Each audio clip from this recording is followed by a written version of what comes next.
काफी ज्यादा लोग गोल्ड का एनालिसिस करना चाहते हैं, लेकिन उनको समझ नहीं आती कि गोल्ड का सपोर्ट कहाँ पे बन रहा है, रेजिस्टेंस कहाँ पे बन रहा है, लास्ट स्विंग कौन सी थी और हमें किस तरफ मूव करना चाहिए। ये सारी चीजें ना उनको समझ नहीं आती कि गोल्ड को हमने देखना कैसे है। और काफी प्राइस कभी गोल्ड के ऊपर चली जाती है और कभी नीचे चली जाती है, तो ये सारी चीजें काफी कंफ्यूजिंग लगती हैं।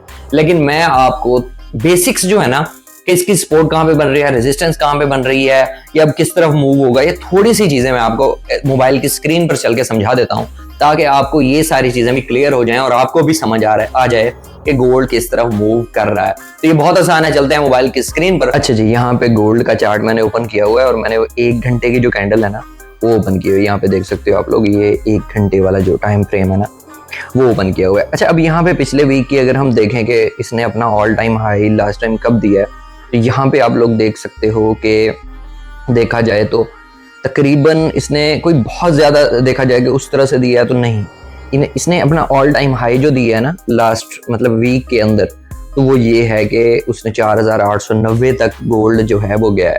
यहाँ पे देख सकते हो कि ये उसका ऑल टाइम हाई गया हुआ है। ऑल टाइम हाई तो नहीं कहूँगा, मतलब वीक का हाई जो है ना वो यहाँ तक गया हुआ है। और यहाँ पे अगर आप देखते हो इसके बाद उसने जो अपना दिया ना मतलब सपोर्ट बनाई वो ये है। लास्ट स्विंग जो होती है ना, मैं आपको यहाँ से गाइड करता हूँ। अब आगे आ जाते हैं, ये आपको ना नीचे टाइम डेट मेंशन हो रही होती है, मतलब इस वक्त जो आज की जो कैंडल्स बन रही है ना वो ये बन रही हैं, मतलब डेट के हिसाब से 27 है आई थिंक, तो उस हिसाब से ये बन रही हैं। अच्छा, उससे पहले अगर देखा जाए तो ये 25 24 नीचे आप डेट मेंशन है वो देख सकते हो। ठीक है, अब यहाँ पे आपको समझाता हूँ कि यहाँ पे देखो कि अगर ये यहाँ पे देखा जाए तो उसने सपोर्ट जो लास्ट टाइम बनाया ना यहाँ पे तो ये बनाया है, उसके बाद मार्केट ऊपर गई है। यहाँ कहाँ से ऊपर गई है, तकरीबन 4680 पे था और उसने बम्प करके 4770 पे अपना टॉप दिया है और उसका न्यू रेजिस्टेंस यहाँ पे जाके बना है। ठीक है, उसके बाद वो फिर नीचे ऊपर नीचे आई है, फिर अगला जो बना है वो यहाँ पे बना है। इसके अलावा नेक्स्ट जो देखोगे आप तो यहाँ पे उसकी सपोर्ट बन रही है जहाँ पे वो ब्रेक नहीं कर रहा। पिछली हमने पहले भी देखा है कि 4670 से ब्रेक वो नहीं हो रहा फिलहाल, मतलब उसी वहीं पे जाता है और फिर वापस ऊपर चला जाता है। सेम पोजीशन चल रही है अभी भी, आप देखो तो 4700 पे चल रहा है यहाँ पे। ठीक है, और नहीं कर रहा। और वैसे भी अगर हम यहाँ पे 1-2 इंडिकेटर्स लगा के देखें, ठीक है, यहाँ पे ना मैं लगा लेता हूँ इंडिकेटर्स कोई, ताकि हमें थोड़ा सा गाइडेंस जो है अच्छी मिल सके। यहाँ पे मैं लगा देता हूँ, एक तो ये लगा देते हैं और दूसरा जो है हम लगा देते हैं मूविंग एवरेज का लगा देते हैं। इस पे ऑलरेडी वैसे एक वीडियो बनी हुई है, वो भी आप देख सकते हो, वो आपको काफ़ी बेहतर समझ आ जाएगी।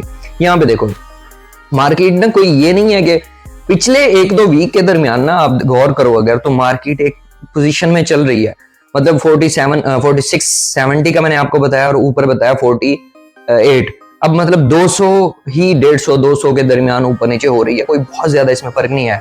अब यहाँ पे RSI को भी देखो ना, कहीं पे भी इसने उस तरह से पंप नहीं दिया या डंप नहीं दिया जहां पे बहुत ज्यादा, यहाँ पे थोड़ा सा वो ऊपर गया है, जो मैंने आपको पोजीशन अभी बताई थी। यहाँ पे अगर करोगे ना, यहाँ पे देखोगे तो यहाँ पे देखो, अब यहाँ पे 2 चीजें मिलनी होती है, एक RSI का टॉप देखो और सेम उसी पोजीशन के ऊपर आपको मिलेगा कि 4880 जो मैंने अभी आपको प्राइस बताई है, सेम उसी पोजीशन पे RSI भी गया। और वहीं पे देखो तो यहाँ से कैंडल्स ने क्रॉस किया है मूविंग एवरेज को, तभी वो इतनी पंप हुई। ठीक है, सेम इसी तरह से। अच्छा, इसकी लॉन्ग वीडियो आपको YouTube पे मिल जाएगी, वो भी देख लोगे ना, तो उसमें मैंने काफी डिटेलिंग में समझाया है। ठीक है, तो यहाँ पे देखो कि बाकी उसके बाद ये चल रही है। अब इस पोजीशन में ये जो पोजीशन इस वक्त चल रही है ना, यहीं पे किसी को समझ में नहीं आता कि बाय करना चाहिए या सेल करना चाहिए। ठीक है, तो अब इस पे है क्या, अब इस पे ये कर सकते हो कि जब ये मतलब नीचे को टच करे या ऊपर को टच करे, ऊपर को टच करे तब लोग शॉर्ट लेते हैं और नीचे को टच करे तो लॉन्ग लेते हैं। इसके अलावा अब इसकी जैसे ये नीचे कैंडल्स बन रही हैं, यहाँ पे दिखाता हूं मैं आपको, इस ब्लू लाइन के नीचे कैंडल्स बन रही हैं। अगर 1-2 कैंडल्स मजीद बनती हैं तब लोग यहाँ से शॉर्ट लेंगे।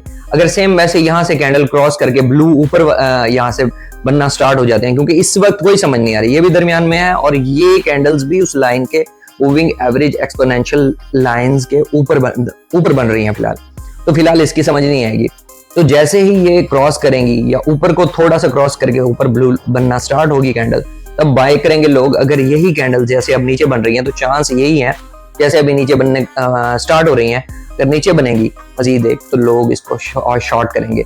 तो फिलहाल लास्ट वीक की जो परफॉर्मेंस है कोई इतनी खास नहीं है, नॉर्मली चल रहा है, गोल्ड 4600 और 4800 के दरमियान ही ट्रेड हो रहा है, तो इस पे शॉर्ट टर्म ट्रेडिंग जो है वो हो सकती है। बाकी आप लोग कमेंट सेक्शन में बताओ कि आपको ये वीडियो कैसी लगी। इस तरह की और वीडियोस के लिए मुझे फॉलो करो।